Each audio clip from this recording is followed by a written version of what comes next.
Oke, Assalamualaikum warahmatullahi wabarakatuh. Apa kabar anak-anakku sekalian? Semoga kalian dalam kondisi sehat walafiat tentunya ya.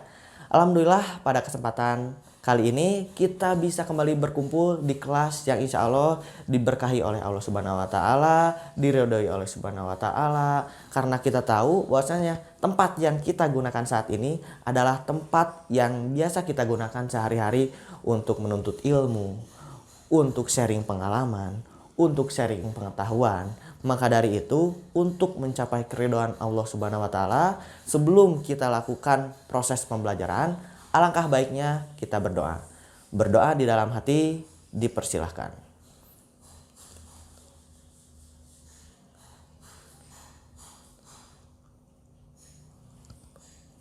Berdoa selesai. Nah, sebelum kita lanjut ke materi nih, saya ingin melihat apakah di sini semua kursi terisi dengan penuh atau tidak. Dan alhamdulillah ya, ternyata semua kursi terisi dengan penuh. Artinya seluruh siswa dan siswi hadir di kelas mengikuti proses pembelajaran pada pagi hari ini. Dan sekarang kita akan melanjutkan materi nih mengenai mitigasi bencana. Kita sering mendengar di televisi, bahkan di radio, di internet. Apa sih itu mitigasi bencana? Apalagi sekarang ini nih sedang viral. Bahkan penelitian dari ITB mengatakan bahwasannya akan ada tsunami 20 meter di Indonesia. Maka dari itu kita sebagai masyarakat Indonesia harus mitigasi bencana. Apa sih itu mitigasi bencana? Mungkin anak-anakku sekalian ada yang tahu apa sih itu mitigasi bencana? Boleh mengacungkan tangan? Oke, silahkan. Apa itu mitigasi bencana? Oke, betul. Betul sekali ya, mitigasi bencana. Saya akan jelaskan apa sih itu mitigasi bencana. Mitigasi bencana adalah serangkaian upaya untuk mengurangi risiko bencana. Kita garis bawahi risiko bencana. Apa sih itu risiko bencana? Risiko bencana bisa korban jiwa, bisa kerusakan rumah, bisa kerusakan alam. Nah, kita sebagai manusia yang terdampak akibat adanya bencana, kita harus menanggulanginya. Bagaimana cara meminimalisir risiko bencana? Itulah yang dinamakan dari mitigasi bencana. Paham? Sampai sini paham? Oke, kita lanjut ya. Mitigasi bencana kita sudah tahu artinya adalah meminimalisir risiko bencana. Jadi kita harus siap-siap dulu nih. Misalkan, wah mau ada gempa bumi. Kalau gempa bumi mungkin tidak bisa diprediksikan ya. Atau mau ada tsunami, ada tanah longsor, kita harus siap-siap nih. Harus apa? Tindakan apa yang kita lakukan sebagai penduduk agar terhindar dari bencana tersebut dan agar kita selamat sehingga kita tidak mendapatkan resiko dari datangnya bencana tersebut. Paham ya? Kita akan lanjut kembali. Mitigasi bencana itu dapat kita artikan sebagai kesiapsiagaan masyarakat untuk menghadapi bencana. Jadi masyarakat itu, wah kita sudah siap nih. Karena walaupun ada bencana, kita sudah siap-siap meminimalisir dampak dari bencana itu tersebut. Karena kita tahu sendiri, bencana ini kan banyak. Ada bencana alam yang buatan, ada bencana alam yang asli dari alam gitu. Bencana alam itu kan banyak, ada banjir, ada tanah longsor. Itu kan bencana alamnya dibuat oleh manusia. Mengapa saya berkata demikian? Karena banjir itu dapat kita tanggulangi sebelumnya. Banjir dan tanah longsor dapat kita tanggulangi sebelumnya. Ingat, mengapa demikian? Karena apa sebab dari banjir itu apa? Karena kelakuan kita suka membuang sampah ke sungai. Karena gunung-gunung sudah kita tebangi. Maka dari itu datanglah banjir. Gunung gundul, datanglah longsor. Itu adalah kejadian alam, itu adalah bencana alam yang tentunya dibuat oleh kita sendiri. Maka dari itu pentingnya mitigasi bencana agar kita tidak berbuat hal seperti itu. Jika kita berbuat hal yang tadi saya sebutkan, itu akan sangat berbahaya sekali. Dan jika bencana itu datang, kita akan rugi. Bahkan tidak hanya merugikan alam dan juga barang-barang yang kita punya, bahkan nyawa kita terancam. Maka dari itu sangatlah penting mengenai pembelajaran mitigasi bencana ya. Ada juga tsunami, ada juga gempa bumi. Nah, itu adalah bencana alam yang benar-benar alamiah ya. Kita tidak bisa membuat gempa bumi, tidak bisa membuat tsunami, karena itu memang bencana yang sudah benar-benar terjadi secara alamiah. Bagaimana agar tidak terjadi tsunami, agar tidak terjadi gempa, ya kita banyak berdoa saja semoga tempat yang kita tinggali aman.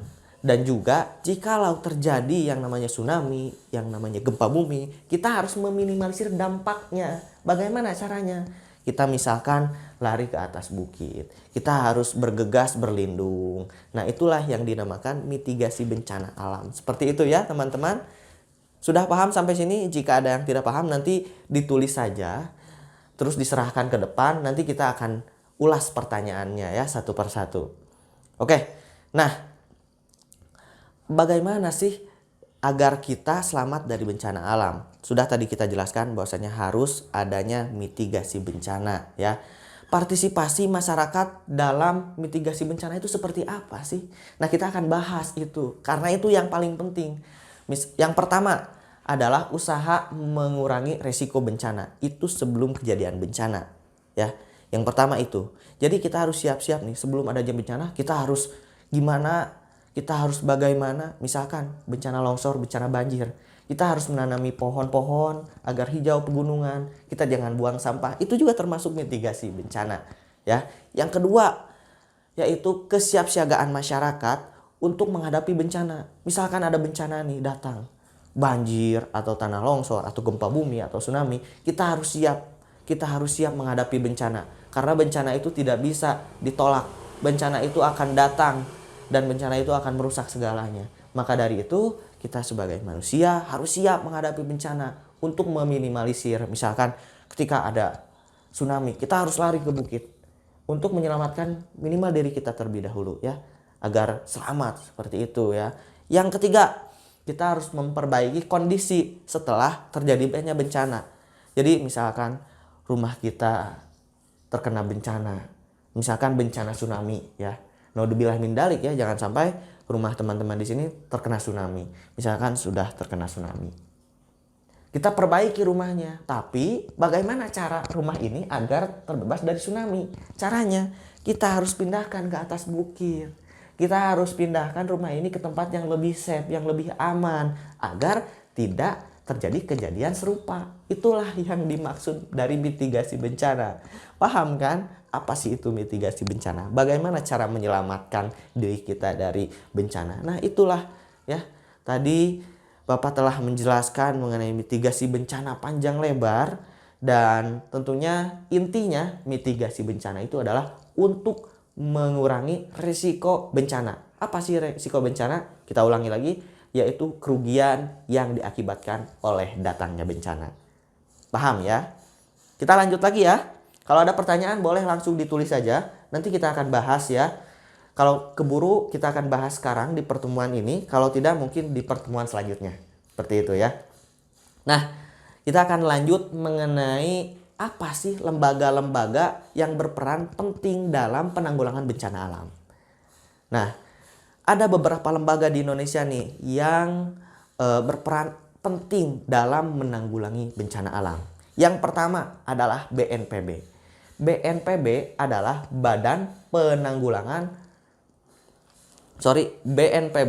Badan Nasional Penanggulangan Bencana. Berarti ini adalah tugasnya untuk menanggulangi bencana di tingkat nasional di seluruh Indonesia. Kita tahu bahwasannya sekarang COVID ini ya, itu sekarang sudah dihandle oleh BNPB. Artinya COVID ini adalah bencana nasional. Paham ya? BNPB, kita tahu kan sering mendengar ya BNPB. Nah, itu singkatannya, Badan Nasional Penanggulangan Bencana. Kita lanjut yang kedua. Yang kedua adalah BPBD. Kalau BPBD, Badan Penanggulangan Bencana Daerah. Belakangnya ada tulisan daerah. Artinya penanggulangan bencana yang dilakukan oleh BPBD ialah tingkat daerah, semisal tingkat provinsi, tingkat kabupaten kota. Nah, seperti itu ya.